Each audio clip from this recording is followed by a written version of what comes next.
Please consult a doctor before you try alternate day fasting or any major dietary changes. I'm not a doctor. The information I'm sharing are my experiences and opinions.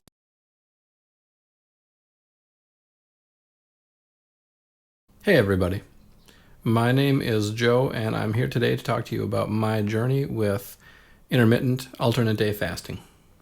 Today I am talking about day number 13. It was a fasting day for me, and leading up to this, all my fasting days, I've been saying this in my videos, have gotten easier. They've just progressively gotten easier, and pretty sure that's how it was going to keep going, but I was wrong. Day 13 was challenging. It was a Sunday, so I started it with a couple few hours of church-related things. Then I went out and took a about 4-mile hike. There was quite a few hills on the hike. It was a pretty challenging hike. And doing this on a fasting day, I mean, you can expect to feel that a little bit. I was actually feeling pretty good on the hike, although I was drinking a ton of water, which made it so that I had to use the bathroom a lot on that hike, which is not convenient because there's not always a good place to do that. Too much information. So it was a fun hike. I came home. I drank a ton of water. And I sat on the couch just to kind of recover, and I was getting that pretty strong burning feeling. I guess you could call it a hunger pain, but it was just a burning. I mean, it felt like I was losing weight. So, and maybe that's exactly what's happening. I guess maybe it's not painless. There was a sporting event on television that I wanted to watch that day, so I did end up pretty much just sitting on the couch for 2 or 3 hours. Around this time, and I still enjoyed my couch time, but I was in, I don't know if you'd call it pain, but I was in discomfort for a lot of the time. It's not like I was sitting there dying to have hamburgers it's not like fried chicken was on my mind and I was just dying to have fried chicken. I just felt kind of uncomfortable. My stomach felt uncomfortable. It hurt in the, I don't know, the hunger pain kind of way. And, I think it's related to the fact that I exercised pretty hard leading up to it.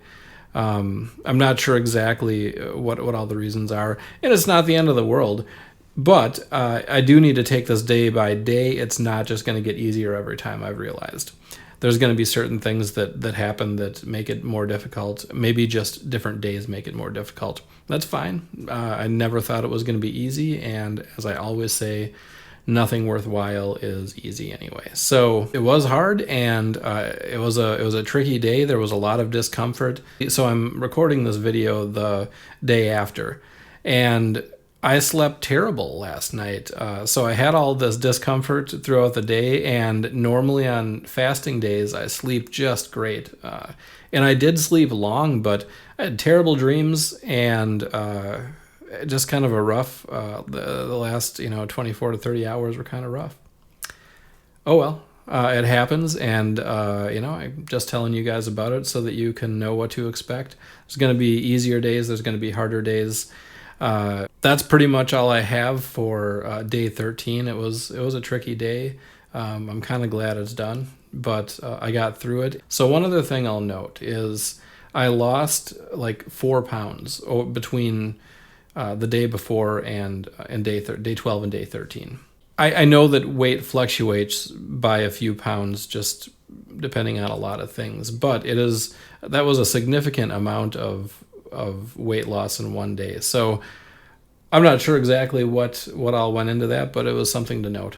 So anyway, the last thing I want to talk to you guys about is I was wondering for the longest time what the difference between, or if there was a difference between hunger pain and a hunger pang with a G. And I've heard people call it both. So I finally looked it up, and they're the same thing. You can just call it whichever one you want.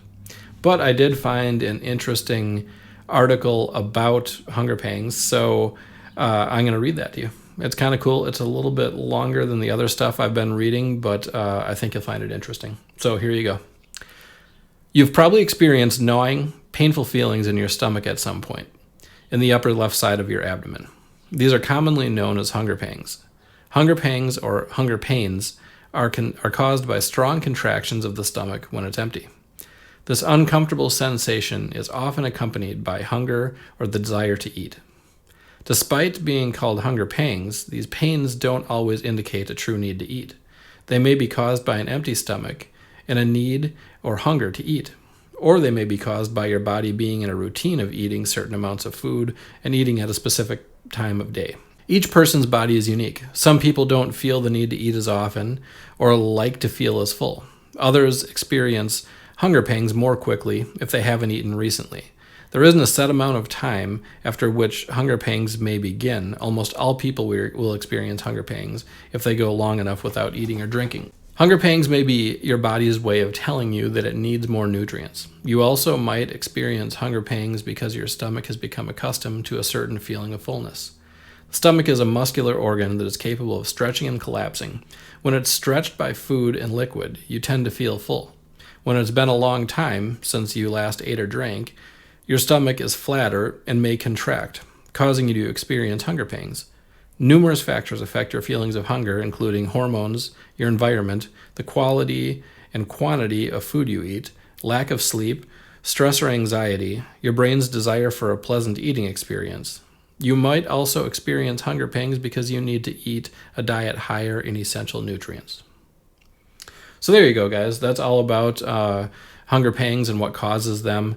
It's an interesting thing. It's not necessarily just because it's not your body necessarily telling you that you need to eat, even though it feels that way, definitely.